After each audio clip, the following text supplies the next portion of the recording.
नमस्कार दर्शक बंधु आपण को आम चैनल को स्वागत। पवित्र राखी पूर्णिमा बा गम्हा पूर्णिमार हार्दिक अभिनंदन एवं शुभेच्छा जणाई आजिर कार्यक्रमटी को आग को बढ़ाइबा। एही 2026 अगस्ट मास 28 तारिख शुक्रवार दिन राखी पूर्णिमा पालित हेबा पई जाउछि एवं एही पूर्णिमा दिन हेबाकु जाउछि शुभ परिवर्तन गुड़िक माने शुभ ग्रहंकर राशि रे चलन रे परिवर्तन हेब। देवगुरुंग समेत बुध शुक्र एवं सूर्य मंगलंकर हेबाकु जाउछि परिवर्तन एवं एही परिवर्तनटी आपनकु 3 गोटी खुशी खबर प्रदान करिबा पई जाउछि। किंतु आपणक नक्षत्र अनुजाई भिन्न भिन्न क्षेत्र रे आपनकु शुभ फल प्राप्ति हेब।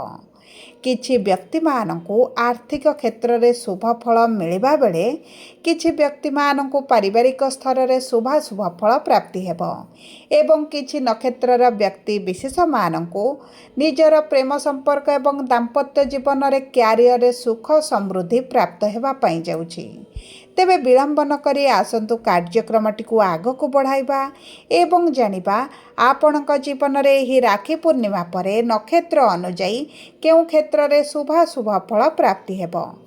किंतु भिडियोटी आरंभ करने पूर्वरु जदि आपणकर भी वृष राशि होइथाए एवं आपण भी ईश्वर को आंतरिक भक्ति एवं विश्वास करती तेबे भिडियोटी को लाइक करंतु। कमेंट बॉक्स रे जय जगन्नाथ जय माँ लक्ष्मी अवश्य लिखि दियंतु।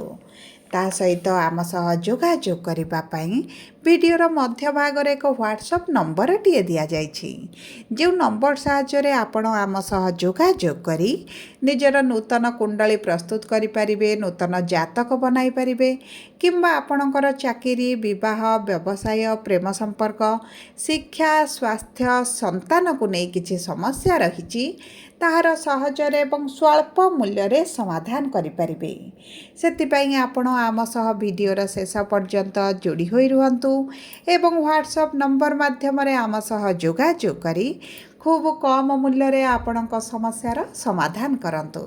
एबे आसंतु कार्यक्रमटी को आग को बढ़ाइबा एवं जानिबा एही राखी पूर्णिमा ठारू अचानक घटिबाकु थिबा बड़ घटनाटी शुभदायक ना अशुभदायक रहिबो।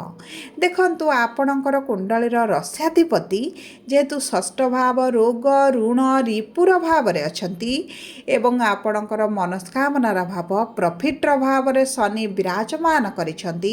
आपणकर स्वास्थ्य समस्या रहिबा सहित मानसिक दुश्चिंता सहित आर्थिक स्थितिटी आपणकर दुर्बल आड़कू गति करुछि। परिवार मध्य आर्थिक समस्याटी आपणकर वृद्धि पाउछि।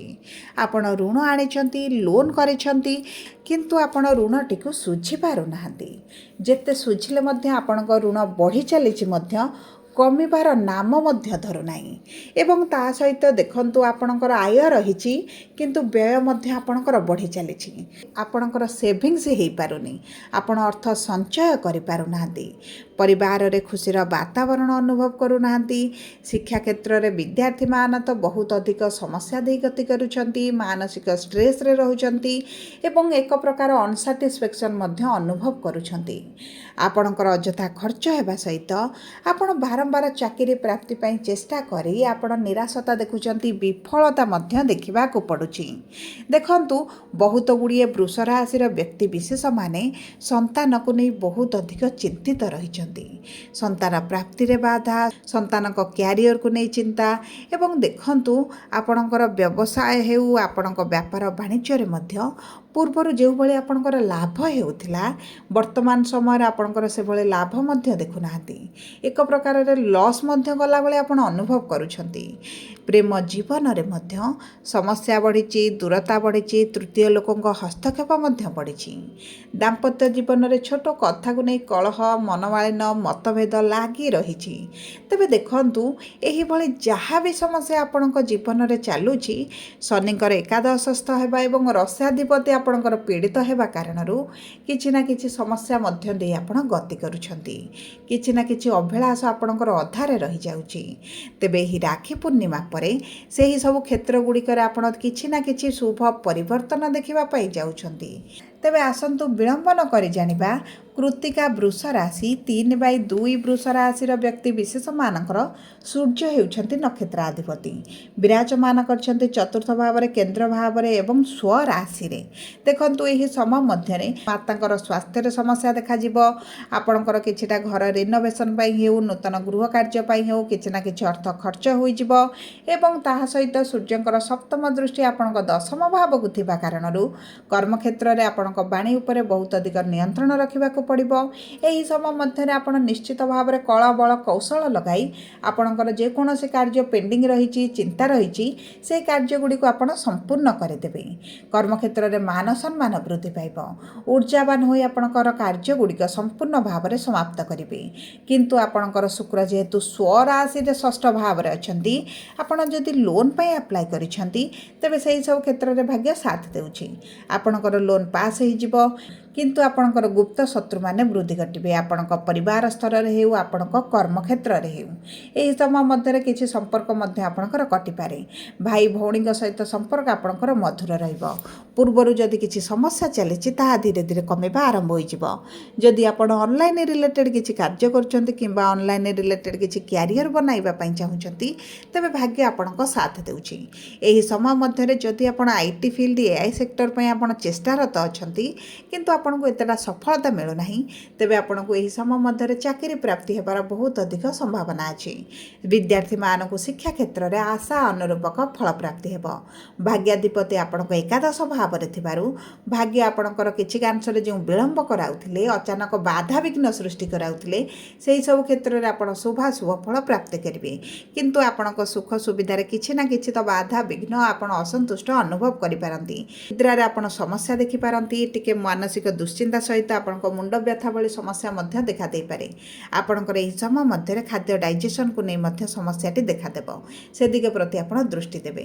ଏବେ ଆସନ୍ତୁ ଜାଣିବା ରୋହିଣୀ ବୃଷ ରାଶି 4/2 ବୃଷ ରାଶିର ବ୍ୟକ୍ତି ବିଶେଷମାନଙ୍କର ଚନ୍ଦ୍ର ହେଉଛନ୍ତି ନକ୍ଷତ୍ରାଧିପତି ଏବଂ ଚନ୍ଦ୍ର ହେଉଛନ୍ତି ଆପଣଙ୍କ ତୃତୀୟ ଭାବର ଅଧିପତି ବା ତୃତୀୟ ଭାବାଧିପତି। ଦେଖନ୍ତୁ ଏହି ସମୟ ମଧ୍ୟରେ ଆପଣଙ୍କର ଯଦି ବିବାହରେ ବାଧାବିଘ୍ନ ସମସ୍ୟା ହେଉଥିଲା, ବିବାହ ପ୍ରସ୍ତାବ ଆସୁନଥିଲା, ବୟସ ବଢ଼ି ଚାଲିଛି, ବିବାହରେ ଆପଣଙ୍କର ସମସ୍ୟା ରହୁଛି, ତେବେ ଆପଣଙ୍କର ବିବାହ ପାଇଁ ବହୁତ ଭଲ ସମୟ ରହିଛି। ଆପଣଙ୍କର ମନପସନ୍ଦର ପ୍ରସ୍ତାବ ଆସିବ ଏବଂ ବିବାହ ମଧ୍ୟ ଠିକ୍ ହୋଇ ରହିପାରେ। ତା ସହିତ ଯଦି ଆପଣ ପ୍ରେମ ସମ୍ପର୍କରେ ଅଛନ୍ତି, ପ୍ରେମ ବିବାହ କରିବା ପାଇଁ ଚାହୁଁଛନ୍ତି, ତେବେ ମଧ୍ୟ ଆପଣଙ୍କ ପାଇଁ ଉତ୍ତମ ରହିବ। ଦେଖନ୍ତୁ ଗୁରୁଙ୍କର ସପ୍ତମ ଦୃଷ୍ଟି ଆପଣଙ୍କର ଭାଗ୍ୟର ଭାବରେ ଥିବାରୁ ଯଦି ଆପଣ ନୂତନ କାର୍ଯ୍ୟ କିଛି ଆରମ୍ଭ କରିବା ପାଇଁ ଚାହୁଁଛନ୍ତି, ନୂତନ ବ୍ୟବସାୟ ହେଉ, ନୂତନ କ୍ୟାରିୟର ଆରମ୍ଭ କରିବା ପାଇଁ ଚାହୁଁଛନ୍ତି, ସେହି ସବୁ କ୍ଷେତ୍ରରେ ଭାଗ୍ୟ ଆପଣଙ୍କ ସାଥ ଦେବ। ଏବଂ ତାହା ସହିତ ମନେ ରଖିଥାନ୍ତୁ, ଯଦି ଆପଣ କ୍ୟାରିୟରରେ କିଛିଟା ଚେଞ୍ଜ ଚାହୁଁଥିଲେ ବା ଚାକିରିରେ ଚେଞ୍ଜ ଚାହୁଁଥିଲେ, ପରିବର୍ତ୍ତନ କରିବା ପାଇଁ ଚାହୁଁଥିଲେ, ପୋଷ୍ଟରେ ପରିବର୍ତ୍ତନ ଚାହୁଁଥିଲେ, ସେହି ସବୁ କ୍ଷେତ୍ର ଗୁଡ଼ିକରେ ଆପଣଙ୍କୁ ଶୁଭାଶୁଭ ଫଳ ପ୍ରାପ୍ତି ହେବ। ମଙ୍ଗଳ ଆପଣଙ୍କର ଦ୍ୱିତୀୟ ଭାବରେ ବିରାଜମାନ କରିଥିବାରୁ ଆପଣଙ୍କର ଯେଉଁ ପରିବାର କୁଟୁମ୍ବଙ୍କ ସହିତ ସମସ୍ୟା ରହିଛି କିମ୍ବା ଆପଣଙ୍କର ଯେଉଁ ଦାନ୍ତ ପାଟି ଗଳାରେ ସମସ୍ୟା, ଋତୁକାଳୀନ ସମସ୍ୟା ଦେଖୁଛନ୍ତି କିମ୍ବା ଆପଣଙ୍କର କଥାର ଅଲଗା ଅର୍ଥ କଢ଼ାଯାଇ ଆପଣଙ୍କୁ ଯେଉଁ ଦୋଷୀ ସାବ୍ୟସ୍ତ କରାଯାଉଛି, ସେହି ସବୁ କ୍ଷେତ୍ର ଗୁଡ଼ିକରେ ଆପଣଙ୍କୁ ଶୁଭାଶୁଭ ଫଳ ପ୍ରାପ୍ତି ହେବ। ଏବଂ ଏହି ସମୟ ମଧ୍ୟରେ ଯଦି ଆପଣଙ୍କର କିଛି କୋର୍ଟ କଚେରୀ କେସ୍ ଚାଲିଛି ତେବେ ସେହି ସବୁ କ୍ଷେତ୍ରରେ ଆପଣଙ୍କୁ ସଫଳତା ମିଳିବା ପାଇଁ ଯାଉଛି। ଏବେ ଆସନ୍ତୁ ଜାଣିବା ମୃଗଶିରା ବୃଷ ରାଶି 5/2 ବୃଷ ରାଶିର ବ୍ୟକ୍ତି ବିଶେଷମାନଙ୍କର ମଙ୍ଗଳ ହେଉଛନ୍ତି ନକ୍ଷତ୍ରାଧିପତି। ବିରାଜମାନ କରିଛନ୍ତି ଧନର ଭାବରେ। ଯଦି ଆପଣଙ୍କର ପୂର୍ବରୁ ସନ୍ତାନ ପ୍ରାପ୍ତିରେ ସମସ୍ୟା ରହିଥିଲା, ସନ୍ତାନ ସୁଖରୁ ବଞ୍ଚିତ ରହିଥିଲେ, ତେବେ ଆପଣଙ୍କୁ ସନ୍ତାନ ସୁଖ ପ୍ରାପ୍ତି ହେବ। ଗୃହରେ କିଛି ଶୁଭ କାର୍ଯ୍ୟ, ମାଙ୍ଗଳିକ କାର୍ଯ୍ୟ ଅନୁଷ୍ଠିତ ହେବ। ଧର୍ମଯାତ୍ରା, ତୀର୍ଥଯାତ୍ରା ମଧ୍ୟ କରିପାରନ୍ତି। ଜମି ଭୂମି ଯାନବାହନ ଯଦି କ୍ରୟ କରିବାର ଅଭିଳାଷ ରହିଥିଲା ତେବେ ସେହି ଅଭିଳାଷ ଗୁଡ଼ିକ ମଧ୍ୟ ଆପଣଙ୍କର ପୂର୍ଣ୍ଣ ହୋଇଯିବ। ଏବଂ ଦେଖନ୍ତୁ ମଙ୍ଗଳ ଯେହେତୁ ଆପଣଙ୍କ ରାଶିର ସପ୍ତମ ଭାବର ଅଧିପତି ଏବଂ ଦ୍ୱାଦଶ ଭାବର ଅଧିପତି, ଆପଣଙ୍କ ଜୀବନସାଥୀଙ୍କ ସହିତ କୌଣସି ସ୍ଥାନକୁ ଆପଣ ବୁଲିବାକୁ ଯାଇପାରନ୍ତି। ଯଦି ପୂର୍ବରୁ ବୈବାହିକ ଜୀବନରେ ସମସ୍ୟା ଚାଲିଛି ଏବଂ ଆପଣ ଚିନ୍ତାଗ୍ରସ୍ତ ଅଛନ୍ତି, ବିବାହ ସମ୍ପର୍କ ଆପଣଙ୍କର ଉତ୍ତମ ରହିନାହିଁ, ତେବେ ମଧ୍ୟ ଆପଣଙ୍କ ବୈବାହିକ ସମ୍ପର୍କ ମଧୁର ରହିବ। ପୂର୍ବରୁ ଯଦି ଆପଣଙ୍କର କିଛି କୋର୍ଟ କଚେରୀ କେସ୍ ଚାଲିଛି, ଡିଭୋର୍ସ ଭଳି ପରିସ୍ଥିତି ଚାଲିଛି, ତେବେ ମଧ୍ୟ ସେଥିରେ ଆପଣଙ୍କୁ ନିଶ୍ଚିତ ଭାବରେ ଆଶା ଅନୁରୂପକ ଫଳ ପ୍ରାପ୍ତ ହେବ।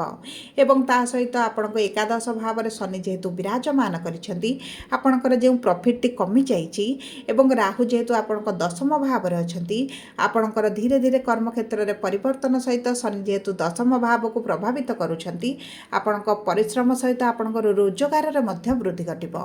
जदि पूर्वरु आपण किसी चाकरी पई चेष्टा करुथिले चाकरी पई अप्लाई करिसेंती तेबे आपणको चाकरी मध्य प्राप्त होई जिवो। एबे आसंतु जानिबा अशुभत्व को दूर करी शुभाशुभ फल प्राप्ति करिबा पई आपण प्रत्येक दिन प्रातः समय सूर्य को जल अर्पण करंतु महादेवंकर उपासना करंतु ओम नमः शिवाय पाठ करने सहित प्रत्येक दिन हनुमान चालीसा पाठ करंतु एवं शुक्रवार दिन छोट कन्या मानकु किछि ना किछि जिनिस दान करने सहित प्रत्येक दिन अस्वस्थ वृक्ष मूल जल अर्पण करंतु एवं चेष्टा करंतु छोट पक्षी मानकु किछिटा खाद्य देबा पई आपणक पई अत्यंत शुभदायक रहिबो। जदि आपणकर वृष राशि होइथाय वीडियोटी किभଳି लागला कमेंट बॉक्स रे लिखि जणांतु। जदि प्रथम थर आम चैनल को आसिछथि चैनल टी को सब्सक्राइब करंतु पाखरे थिबा बेल आइकन को प्रेस करंतु। धन्यवाद।